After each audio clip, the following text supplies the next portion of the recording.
6.21%। दोस्तों ये वो आंकड़ा है जो अक्टूबर 2024 के महीने में देश के अंदर महंगाई दर को दर्शाता है। यानी कि देश के अंदर अक्टूबर 2024 के महीने में 6.21% तक महंगाई रह चुकी है। यहाँ पर एक्सपर्ट्स और आरबीआई के एस्टिमेट्स को धाराशाही होना पड़ा, जिन्होंने एस्टिमेट किया था कि साल 2024 के आखिर तक देश के अंदर जो इन्फ्लेशन है उसका दायरा 2% से लेकर 6% के बीच में बना रहेगा। लेकिन अक्टूबर के महीने में महंगाई ने सारी हदों को पार कर दिया। अगर हम उसके पिछले महीने सितंबर से ही कंपेयर करें तो इसमें हमें काफी बढ़त होते देखने को मिलती है, जहां पर सितंबर में ही 5.49% के करीब की महंगाई एस्टिमेट की गई थी। और यहाँ पर सबसे बड़ा कंट्रीब्यूटिंग फैक्टर फूड और वेजिटेबल प्राइसेस को बताया जा रहा है, जिसके चलते कोर इन्फ्लेशन में सबसे ज्यादा बढ़त होने की बात कही जा रही है। एस्टिमेटेड है कि अक्टूबर 2024 के महीने में फूड और वेजिटेबल के प्राइसेस में 40% से ज्यादा की बढ़त आई, जिसकी वजह से ये जो इन्फ्लेशन है इसमें हमें बढ़त देखने को मिल रही है। और एस्टिमेट अब यही किया जा रहा है कि जो इन्फ्लेशन है ये अब साल 2024 से लेकर साल 2025 के साल के लिए 5% के नीचे तो नहीं आने वाली है।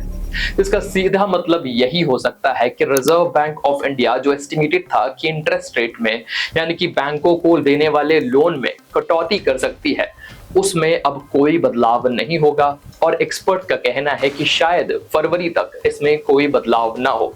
इसका सीधा शुद्ध मतलब यही होता है कि जो महंगाई है उसे कंट्रोल करने के लिए इंटरेस्ट रेट में कोई बदलाव नहीं किए जाएंगे, और इसके चलते हो सकता है कि हमें आगे आने वाले वक्त में मार्केट में कोई बड़ी इकोनॉमिक एक्टिविटी होते ना दिखे। साथ ही में दोस्तों हम लगातार देखते आ रहे हैं कि इंडियन स्टॉक मार्केट ने अपनी ऑल टाइम हाई से लगातार लो का मार्क टच करना शुरू कर दिया है, और अब इसमें 10% से ज्यादा की गिरावट आ चुकी है। उसके पीछे भी बहुत सारे कंट्रीब्यूटिंग फैक्टर्स बताए जा रहे हैं। पहला तो जियोपॉलिटिकल टेंशंस, दूसरा कि किस तरह से देश के अंदर जो कंपनीज हैं उनकी अर्निंग्स कुछ खास मोटिवेशनल नहीं लग रही हैं, तीसरा कि किस तरह से एफआईआईज लगातार सेलिंग पे सेलिंग कर रहे हैं। तो दोस्तों सवाल आना तो लाजमी है कि आखिरकार हाल फिलहाल के दिनों में ऐसे क्या बड़े बदलाव हुए हैं जिसके चलते हमें ये आंकड़े देखने को मिल रहे हैं, और वहीं साल 2014 के मुकाबले साल 2024 में ऐसे क्या बड़े बदलाव हुए हैं जिनमें डिफरेंसेस देखने को मिल रहे हैं, फिर वो चाहे इन्फ्लेशन हो, डेट टू जीडीपी हो या फिर पर कैपिटा इनकम जैसे बड़े आंकड़े हो। जानने की दोस्तों कोशिश करते हैं आज इस वीडियो में। दोस्तों इस वीडियो के ऑफिशियल स्पॉन्सर्स हैं ई स्कॉलर्स। ई स्कॉलर्स एक ऑनलाइन लर्निंग प्लेटफॉर्म है जो आपको skill based learning courses provide करती है। दोस्तों आज की इस दुनिया में चैट जीपीटी, कैनवा और पब्लिक स्पीकिंग जैसे कोर्सेज की डिमांड बहुत ज्यादा है। बहुत सारे लोग तो ये भी कहते हैं कि डिग्री से ज्यादा स्किल्स इंपॉर्टेंट हो गए हैं। इसीलिए अगर आप एक स्टूडेंट है, एम्प्लॉय है या फिर कोई बिजनेस ओनर है, इन तरह की स्किल्स को सीख कर आप अपनी लाइफ को अपग्रेड कर सकते हैं। इसके लिए escholars.in आपको ऐसे ही skill based courses affordable prices में मुहैया करवाती है। अगर आपको इन कोर्सेज को अवेल करना है तो www.escholars.in को विजिट कर सकते हैं, जिसका लिंक हमने ऑलरेडी डिस्क्रिप्शन में दिया हुआ है। वहां जाकर आप इन्हें एक्सेस कर सकते हैं। बढ़ते हैं वीडियो में आगे। दोस्तों साल 2014 से लेकर साल 2024 के बीच में 10 साल का समय बीत चुका है, और इन 10 सालों में अगर कल्मिनेटिव इन्फ्लेशन की बात करें कि ओवरऑल कितनी महंगाई बढ़ चुकी है, तो इसका आंकड़ा 69.6% के करीब आता है, जो कि एक रफ एस्टिमेट में 70% के करीब बैठता है। अगर हम पर ईयर की बात करें तो इन्फ्लेशन का आंकड़ा पर ईयर इन 10 सालों के अंदर 5.45% के करीब रहा। यानी कि साल 2014 में 100 रुपए से आप जो कुछ भी खरीद सकते थे, उसके मुकाबले साल 2024 में आप 100 रुपए लेकर अगर मार्केट में जाओगे तो साल 2014 में जो कुछ भी आता था उसका सिर्फ 58% के करीब ही आपको मिल पाएगा, बाकी आप परचेज नहीं कर सकते। तो ये है महंगाई की ताकत। दोस्तों अगर हम एवरेज में बात ना करते हुए ईयर वाइज बात करें कि कौन सा वो साल था पिछले 10 सालों में जिसमें इन्फ्लेशन सबसे कम थी और कौन सा वो साल था जिसमें इन्फ्लेशन सबसे ज्यादा थी, तो इससे पता चलता है कि साल 2017 का समय वो था जब इन्फ्लेशन अपने ऑल टाइम लो पर थी इन 10 सालों के अंदर, जब इन्फ्लेशन महज 2.49% के करीब ही थी। वहीं पर साल 2019 का वक्त हमें देखने को मिलता है जब इन्फ्लेशन अपने चरम पर पहुंच जाती है और ये 7.66% से ज्यादा हो जाती है। डॉलर टर्म्स में बात करें तो साल 2014 में $1 की वैल्यू 62 रुपीज से डिसाइड होती थी, लेकिन साल 2024 के अंदर $1 की वैल्यू के लिए आपको 84 रुपीज से ज्यादा खर्च करने पड़ेंगे। तो ये एक बड़ा बदलाव आ चुका है। और दोस्तों इसीलिए महंगाई यानी कि इन्फ्लेशन के लिए अक्सर कहा जाता है कि ये वो दीमक है जो आपकी मेहनत की कमाई को बैठे बैठे ही सफाचट कर सकता है। यही रीजन है कि आज हिंदुस्तान में लोग अलग अलग असेट्स में, अलग अलग कमोडिटीज में इन्वेस्टमेंट कर रहे हैं, फिर चाहे वो गोल्ड हो, रियल स्टेट हो, म्यूचुअल फंड्स हो, स्टॉक मार्केट हो, ताकि इन्फ्लेशन को बीट किया जा सके और अपनी मेहनत की कमाई को बचाया जा सके। इन्फ्लेशन की वजह से आपके फ्यूचर गोल्स इंपैक्ट हो सकते हैं, इसीलिए इसे नजरअंदाज नहीं किया जा सकता है। इन्फ्लेशन से निकल कर अगर हम कंट्री की ग्रोथ की बात करें तो उसके लिए भी ढेर सारा पैसा लगता है, लेकिन अक्सर देखा गया है कि भारत की सरकारों के पास पैसों का बहुत ज्यादा अभाव रहता है, क्योंकि अभी भी हम एक डेफिसिट के अंदर जी रहे हैं। इसलिए हमारे देश को बोरोइंग्स करनी पड़ती हैं, डेट लेना पड़ता है। अब बात कर लेते हैं कि साल 2014 के मुकाबले साल 2024 के अंदर हम किस तरह से अपने डेट में बदलाव देखते हैं। साल 2014 की बात करें तो हमें आंकड़ा दिखता है कि किस तरह से हमारी डेट टू जीडीपी यानी कि अपनी जीडीपी के ऊपर जो कर्जा है वो कितना था। ये करीब करीब 49.9% के करीब था, जो बिल्कुल भी कम नहीं है।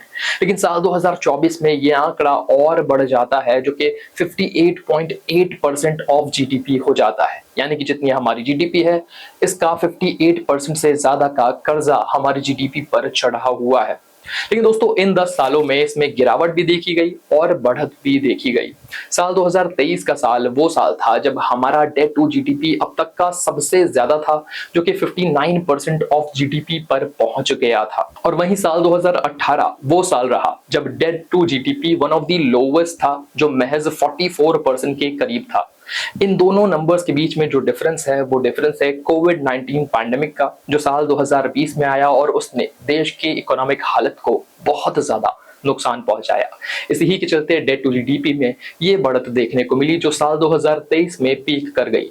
लेकिन इंटरेस्टिंग बात यह है कि साल 2024 में इसमें कमी देखी जा रही है। तो दोस्तों ये तो स्थिति थी कि हमारे देश के ऊपर का जो कर्जा है वो किस तरह से बढ़ा या घटा है।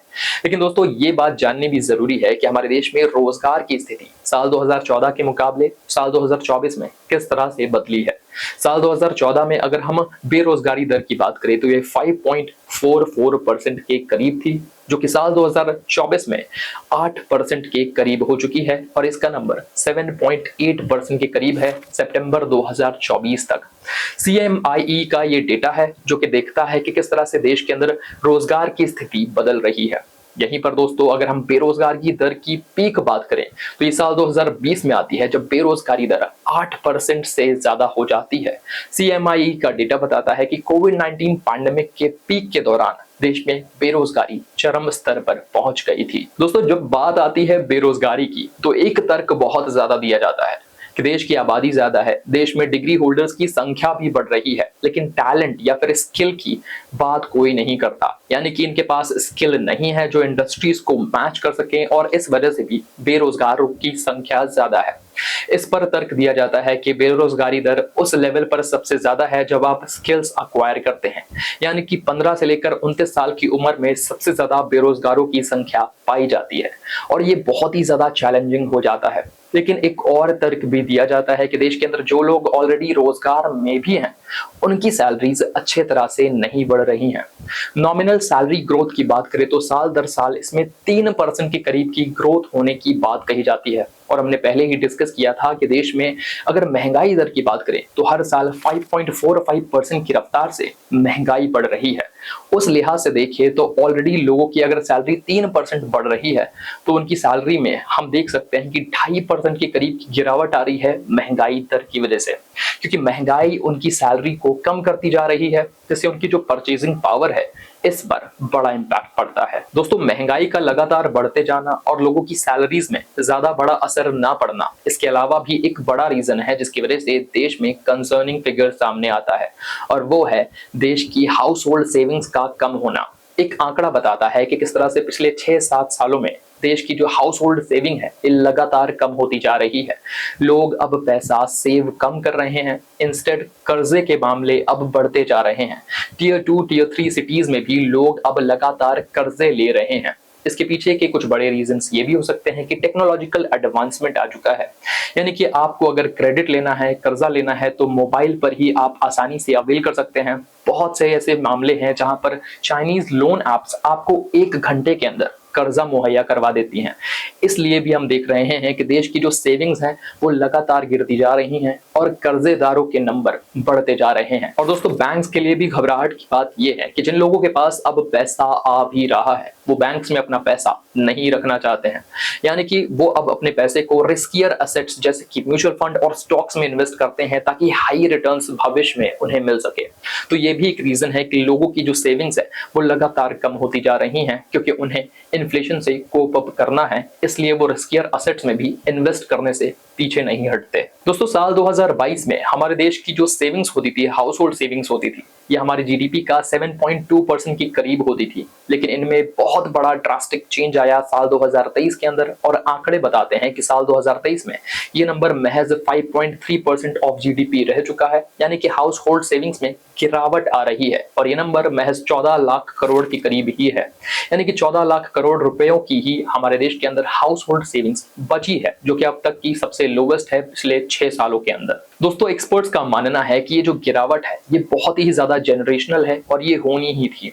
एक तरह से देखिए तो हमारे देश के अंदर सेविंग्स कम हो रही है और कर्जा लगातार बढ़ता जा रहा है। अमेरिकन इकोनॉमी का अगर हाल देखेंगे तो बिल्कुल वैसा ही देखने को मिलता है, जो कि one of the developed economies में से एक है।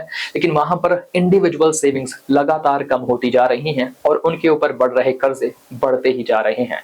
अगर आप किसी अमेरिकन से पूछेंगे तो लगभग 40% अमेरिकन के पास $1000 इमरजेंसी में भी नहीं मिलेगा। दोस्तों, $1000 अमेरिकन के लिए शायद कुछ भी नहीं होते हैं, लेकिन फिर भी 40% अमेरिकन के पास $1000 इमरजेंसी में नहीं मिल पाएंगे। तो आप इमेजिन कर सकते हैं कि इंडिया भी इस ही राह पर चल दिया है और आगे चलकर हो सकता है कि इंडियन यूथ की भी हालत ऐसी ही होगी, जहां पर इमरजेंसी के नाम पर उनके पास शायद 1 लाख रुपया भी नहीं होगा। क्या लगता है दोस्तों आपको इस तरह के ट्रेंड के बारे में? अपनी राय कमेंट में जरूर बताएं और वीडियो पसंद आया हो तो इसे लाइक कर दें। इसी तरह के वीडियोस आगे देखने के लिए हमारे चैनल को सब्सक्राइब कर लें और मिलेंगे अगले वीडियो में। तब तक के लिए शुक्रिया और टाटा, जय श्री श्याम।